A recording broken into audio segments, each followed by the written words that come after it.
Hello students, आज हम शिक्षा निदेशालय की तरफ से दी गई वर्कशीट कार्यपत्रक 9 क्लास 9th सामाजिक विज्ञान अर्थशास्त्र पाठ 2 संसाधन के रूप में लोग बेरोजगारी के बारे में पढ़ेंगे, जो दिनांक 25/7/2020 के लिए है। इसमें हम देखते हैं कि बेरोजगारी वो स्थिति है जब लोगों में काम करने की इच्छा होते हुए भी उन्हें वर्तमान मजदूरी दर पर काम नहीं मिलता है। इसमें क्या कहा जा रहा है कि बेरोजगारी एक ऐसी स्थिति है जिसमें लोगों को इच्छा होने के बावजूद भी उनको वर्तमान मजदूरी के दर पर काम नहीं मिलता है। इसे अर्थशास्त्र की भाषा में अनैच्छिक बेरोजगारी कहते हैं। इसे क्या कहा जाता है? अनैच्छिक बेरोजगारी। मतलब कि वो रोजगार चाहता है बट उसे रोजगार नहीं मिल पा रहा है, उसे वर्तमान मजदूरी दर पर काम नहीं मिल पा रहा है, तो इसे हम क्या कहते हैं? अनैच्छिक बेरोजगारी। इस वीडियो के अंत में हम इसके क्वेश्चन आंसर भी करेंगे, तो प्लीज़ आप इसे ध्यान से देखिए। अब हम बात करते हैं बेरोजगारी के प्रकार। मुझे लगता है आपको अनैच्छिक बेरोजगारी समझ में आ गया।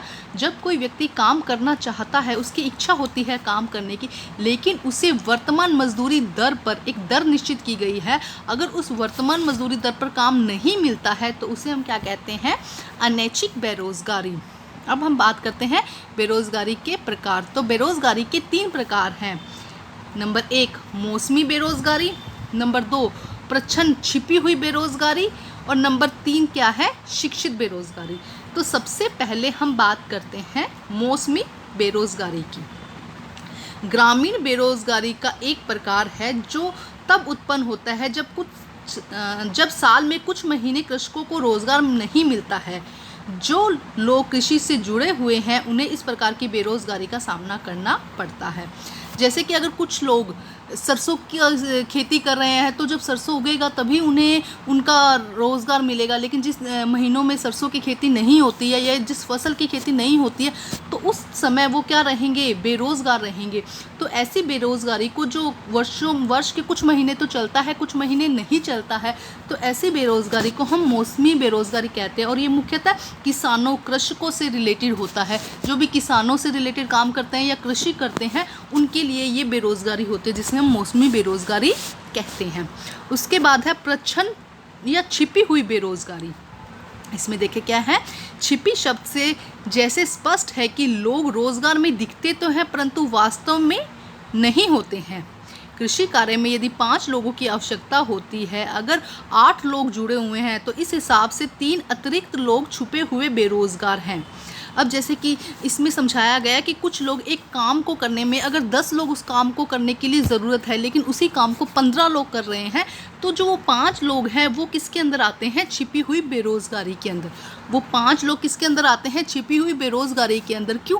क्योंकि वो काम 10 लोग मिलकर कर सकते हैं, लेकिन 15 लोग कर रहे हैं, तो जो 5 लोग हैं, जैसे कि यहाँ पे भी एग्जांपल दिया गया है, जब 5 लोगों की ज़रूरत है, 5 लोग उस काम को अच्छे से कर लेंगे, फिर भी उसको कितने लोग मिलकर कर रहे हैं? 8 लोग। तो 3 लोग क्या हुए? अतिरिक्त लोग छुपे हुए बेरोज़गार हैं। अगर इन 3 लोगों को हटा भी दिया जाए तो उस कृषि भूमि की पैदावार या उत्पादकता पे कोई परिवर्तन नहीं आएगा। अगर वो लोग हट भी जाते हैं तो भी उसकी पैदावार, कृषि की पैदावार पर या उसकी उत्पादकता पर, जितना उत्पादन हुआ है उस पर कोई फर्क नहीं पड़ता। तो इसे प्रच्छन्न या छिपी हुई बेरोजगारी कहते हैं। उसके बाद लास्ट है शिक्षित बेरोजगारी। शिक्षित बेरोजगारी, शहरों में शिक्षित बेरोजगारी बहुत सामान्य रूप से दिखाई देती है। बहुत से युवा मैट्रिक, स्नातक, स्नातकोत्तर डिग्री प्राप्त कर लेते हैं पर उन्हें नौकरी नहीं मिलती। ये बहुत आम है, शहरों में बहुत आम है कि बहुत से लोग पढ़े हुए होते हैं, अच्छे पढ़े होते हैं, 12th ग्रेजुएशन, बट उनको क्या है? कोई नौकरी नहीं मिलती है। तो ऐसी बेरोज़गारी को, जिसमें कि जो बेरोज़गार है वो बहुत अच्छा पढ़ा लिखा है लेकिन उसके बाद उसे नौकरी नहीं मिल रही है, तो उसे हम कहते हैं शिक्षित बेरोज़गारी। तकनीकी रूप से योग्य युवाओं के मध्य भी निम्न औद्योगिक वृद्धि दर के कारण बेरोजगारी बनी रहती है। मतलब कि तकनीकी रूप से अगर हम कहें तो जो योग्य युवा होते हैं उनके मध्य भी औद्योगिक वृद्धि, औद्योगिक मतलब कि अलग अलग डेवलपमेंट ना होने के कारण भी क्या है? बेरोजगारी उनके बीच में बनी रहती है। तो इसे हम कहते हैं शिक्षित बेरोजगारी। तो हमने 3 प्रकार पढ़े बेरोजगारी के: मौसमी बेरोजगारी, प्रच्छन्न बेरोजगारी और शिक्षित बेरोजगारी। ये सही बात है कि बेरोज़गारी से मानव संसाधन की बर्बादी होती है। तो बिल्कुल सही बात है कि अगर बेरोज़गार है तो बेरोज़गारी से मानव संसाधन की बर्बादी ही होती है। तो वो कंज्यूम तो कुछ वो नई चीज़ें तो कुछ बना नहीं पा रहा, कुछ धन अर्जित नहीं कर पा रहा है, और जो है उसी को यूज़ कर रहा है। तो धीरे धीरे क्या है, मानव संसाधन की बर्बादी ही होती है। अब हम इसके क्वेश्चन आंसर देखते हैं। तो नंबर 1 पे क्वेश्चन है अनैच्छिक बेरोज़गारी क्या है। नंबर 1 पे क्या क्वेश्चन है, अनैच्छिक बेरोज़गारी क्या है। तो सबसे पहले हमने ऊपर पढ़ा था कि बेरोज़गारी की वह स्थिति जब काम करने की इच्छा होते हुए भी वर्तमान मजदूरी दर पर काम नहीं मिलता है। इसे अर्थशास्त्र की भाषा में हम क्या कहते हैं, अनैच्छिक बेरोज़गारी। तो ये आपको मैं पहले अच्छे से समझा चुकी हूँ। अब हम बात करते हैं सेकंड क्वेश्चन की, जिसमें क्या है, प्रच्छन्न बेरोज़गारी मानव साधन की बर्बादी है। इस कथन को उपयुक्त उदाहरणों के द्वारा पुष्टि कीजिए। तो प्रच्छन्न बेरोज़गारी मैं आपको समझा चुकी हूँ। प्रच्छन्न बेरोज़गारी क्या है, अभी मैंने आपको समझाया था कि प्रच्छन्न बेरोज़गारी क्या है। जब क्या हो रहा है कि 5 लोगों की ज़रूरत है और 3 लोग क्या कर रहे हैं, 8 लोग उससे काम कर रहे हैं, तो जो 3 लोग हैं वो क्या हैं, अतिरिक्त लोग हैं जो छुपे हुए बेरोज़गार हैं। इसे हम क्या कहते हैं, प्रच्छन्न बेरोज़गारी। इसे हम क्या कहते हैं, प्रच्छन्न बेरोज़गारी। और इसका एग्जाम्पल यहाँ पे दिया गया है। नेक्स्ट क्वेश्चन क्या है, निम्न चित्र को देखकर किस प्रकार की बेरोज़गारी बताता है। इसे दूर करने में आप कौन से उपाय सुझाएंगे। तो जैसे कि देखिए यहाँ पे लिखा गया है कि मुझे नौकरी चाहिए।